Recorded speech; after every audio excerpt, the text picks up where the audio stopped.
Claro que sí. Y mire, y mire Alex, el tema, ¿no? Cómo en ese momento, y yo lo he mencionado en algunos noticieros, con el tema de las paralizaciones, cómo son bravos, cómo son ágiles, cómo son rápidos, cómo en ese momento de meterse a una institución por el tema de las manifestaciones, acusando a todo el mundo de narcotráfico, a todo el mundo de tener plata de extraña procedencia, allí sí se actúa. Pero miren, en comparación a lo que ha pasado hoy con el tema de María Bernal, aterrizando un poco a lo que ocurre, se les escapa de las manos el principal sospechoso, dicho por el señor Carrillo, detenido, viéndolo, llegando, dando el testimonio, 8 horas, y se tiraron la pelotita, que el uno, que por aquí, que por acá, que por allá. Pero cuando se trata de temas políticos, porque acuérdense, Alex, que el tema de la movilización es político, ¿no? Era la pelea entre los que quieren desestabilizar al gobierno, los tirapiedras, los manifestantes, los incendiarios, etcétera, etcétera. Pero cuando se necesita realmente detener a alguien sospechoso, no actúan. Por ello, Alex, la gente hoy está sintiendo ese rechazo y hay gritos, y por eso se ha ganado el tema de Patricio Carrillo, encubridor o incurridor, no recuerdo bien cómo se dice, pero esa es la realidad. Encubridor. Encubridor.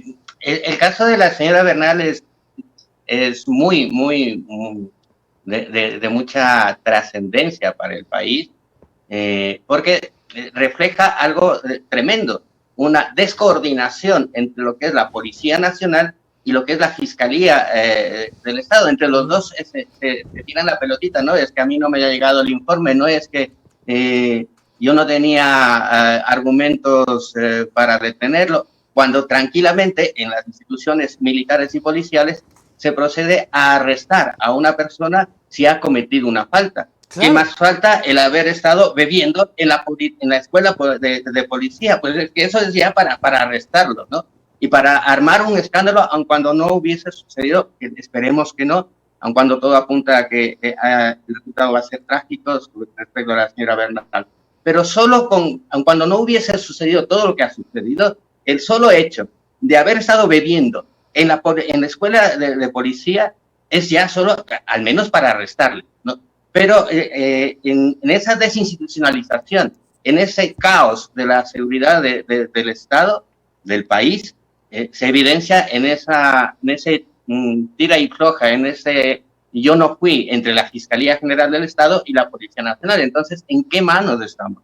Claro. Y el caso de la señora Bernal también apunta, o al menos, entre comillas, sirve para que se refleje toda la violencia machista, la agresión a las mujeres, que ya van solo de este año más de 200 femicidios, es decir, más de 200 asesinatos a mujeres por parte de sus parejas, maridos, novios, esposos, etcétera, ¿no? Entonces, eso mismo da una cuenta de la inseguridad, del caos como sociedad que nos está llevando este régimen, precisamente por estas acciones en donde el señor, no recuerdo ahora el nombre del nuevo secretario de Seguridad, Ordóñez, ha dicho que no, que cómo es posible, ¿no?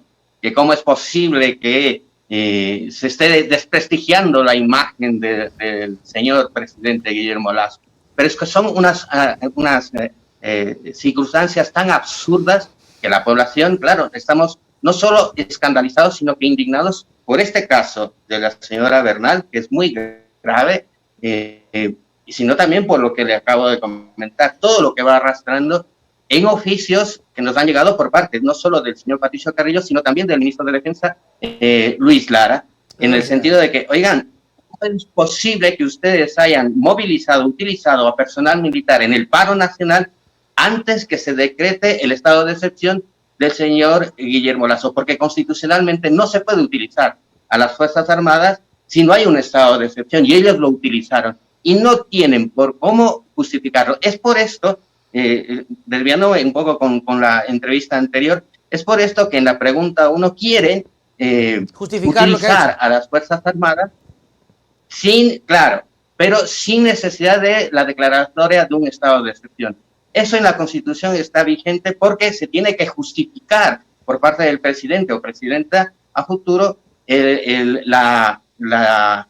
decreto de estado de excepción, y la Corte Constitucional tiene que avalarlo y tiene que decir que parte o si la totalidad es inconstitucional y no da paso. Pues ahora quieren que con solo una llamada del presidente al general de turno, al ministro de Defensa de turno, pues se moviliza a las Fuerzas Armadas principalmente para lo que son las movilizaciones que ya están convocadas. Claro. Ese es un gravísimo peligro que vulnera incluso acuerdos de derechos humanos internacionales que Ecuador es firmante y por tanto tiene que cumplir con esos acuerdos internacionales, ¿no?